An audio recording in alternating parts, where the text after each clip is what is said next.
اس کے اوپر بڑی بھاری گزری۔ اب ہوا یہ ہے کہ کراچی میں خراب اور انفٹ 12 ہیوی گاڑیوں کو ضبط کر لیا گیا ہے۔ گاڑیاں سڑکوں پر چلنے کے قابل نہیں تھیں۔ سیکرٹری ٹرانسپورٹ سندھ نے گاڑیوں کی رجسٹریشن منسوخی کے لیے سندھ، پنجاب، بلوچستان اور جی بی کے ایکسائز سیکرٹریز کو خط لکھ دیا۔ نذیر شاہ ہمارے ساتھ موجود ہیں، اس حوالے سے ہمیں مزید اپڈیٹ کریں گے۔ نذیر بتائیے گا۔ دیکھیں، ٹریفک پولیس ہے جس نے کراچی میں بڑھتے ٹریفک حادثات کے بعد بالا حکام کے احکامات پر بڑے پیمانے پر کریک ڈاؤن شروع کیا تھا، جس کا آج چوتھا روز ہے۔ آپریشن کے 2 روز کے دوران 70 گاڑیاں بلدیہ امپاؤنڈ یارڈ منتقل کی گئی تھی، جن سے 12 گاڑیاں زائد المیعاد، انفٹ اور انتہائی ناقص نکلی ہیں، جس پر سیکرٹری محکمہ ٹرانسپورٹ سندھ نے صورتحال پر اہم قدم اٹھاتے ہوئے ان 12 گاڑیوں کی رجسٹریشن منسوخ کرنے کے لیے 4 صوبوں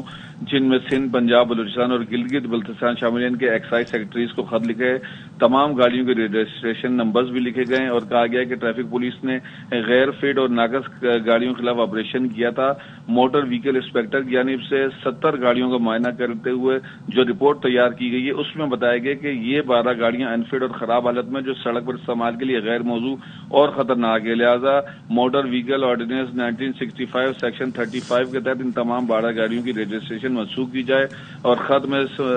جلد از جلد اس کے لیے کارروائی کی اپیل بھی کی گئی ہے۔ اور جس طرح آج سندھ کے احکامات پر ڈی آئی جی ٹریفک کی ٹیم بھرپور کریک ڈاؤن کر رہی ہے، سے یہی لگتا ہے کہ جو 60 یا 70 یا 80 کی دہائی میں جو بھی آپ سڑکوں پر بسیں چلتے ہوئے دیکھتے ہیں، جن میں مسافر بسیں، مزدہ گاڑیاں، وہ خطرے میں پڑ جائیں گی کہ ان کو دیکھنے سے ہی لگتا ہے کہ ٹوٹی پوٹی بسیں، اور اگر یہ آپریشن اسی طریقے سے جیسے یہ چل رہا ہے اور جاری رہا تو یقینی طور پر حادثات میں کبھی بھی واقع ہو سکتی ہے، کیونکہ جتنے بھی کراچی میں ٹریفک حادثات ہوتے ہیں تو اس کے اندر اس طرح کی بسوں کا جو غیر معیاری ہیں، جن کے بریک فیل ہو جاتے ہیں، جو سڑکوں پر چلنے کے قابل ہی نہیں ہے، تو یقینی طور پر یہ ایک اہم قدم اٹھایا گیا اور کراچی کی تاریخ میں شاید پہلی مرتبہ ہے کہ اس طرح مختلف صوبوں کو بھی خط لکھا گیا ہے، اور یہ بسیں جب ایک دفعہ رجسٹریشن منسوخ ہو جائے گی تو یہ پھر واپس نہیں ہوں گی اور یہ وہیں پڑی ہوئی سڑتی رہیں گی اور اسکریپ ہو جائیں گی۔ جی چلیں، بہت شکریہ نذیر شاہ اپڈیٹ کرنے کے لیے۔